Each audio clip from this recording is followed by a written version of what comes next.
Hello guys, so let's talk about Merkle trees. Let's think about the blockchain warehouse example again, where we talked about these warehouse managers and some of them had some strategy. So not all of them, but only some. And the strategy was so they are able to find out which articles are where and they don't have to know all articles and so on, just a part. So what is now this Merkle tree? A Merkle tree is actually used by light nodes. So for those nodes that don't have that much space, they cannot store multiple gigabytes like your phone, your tablet, or something like that. So you need to save space if possible, but you still want to verify transactions. So this is what we call SPV, simplified verification of payment. And you don't need to run a full node for that. You just need the block headers, 80 bytes. So the block headers are these labels in blockchain warehouse, labels on top of a box. So you need this header information, and you need the Merkle branch of the transaction. So you don't need all these transactions, all these articles. You don't have to know all of them. Just a part, just some part which is belonging to those who you want to check. So this can be fooled by a 51% attack, but this is not happening that often, or in Bitcoin it's not really happening because we have so much hash power. We already talked about this in another video, so you can check it out. So it's more for decentralization. So that's a great thing. We don't have so many central entities. More people can verify their payments, so they don't have to trust full nodes for that. So how does the Merkle tree work now? If you check out the picture now, we see we have on top this block header, so the label of this box, what we said, and underneath this TX0, TX1, TX2, and so on, these are the articles, the transaction.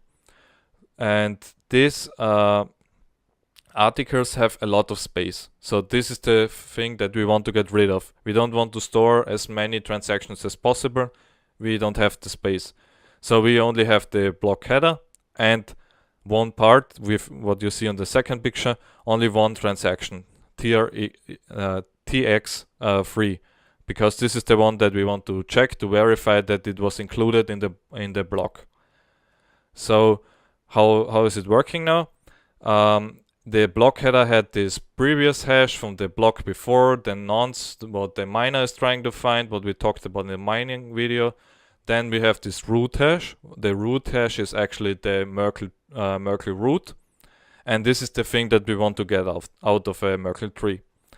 The Merkle tree is working like this, that we always combine two transactions. So the hashes of the transactions.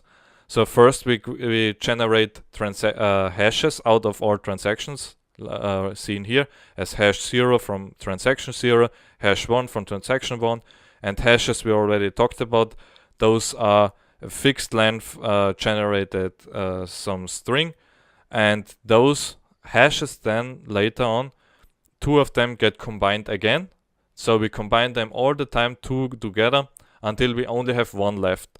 And the one left is then the Merkle root, this root hash. And this hashing is done all the time. And as you can see in the second picture, if we want to verify now transaction 3, we just have to know hash 01, hash 23, hash 2, hash 3, and this transaction 3.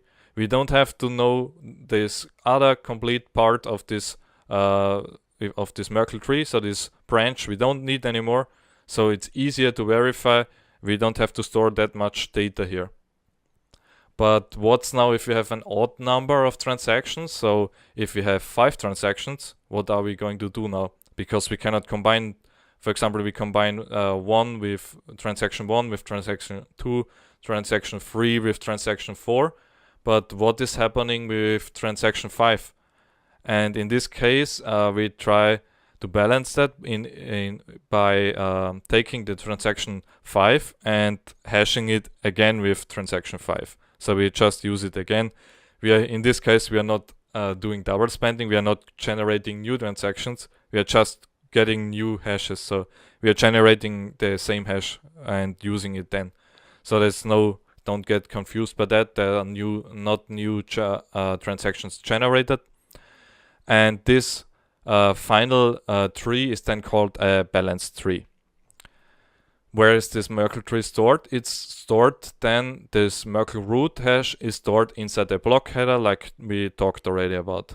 So this is inside there. So I hope you understand now how a Merkle tree works, who is using it, so why is it used, and that it is saving a lot of space for some devices. It's making the complete system more decentralized. So I hope you understand it, and thanks for watching.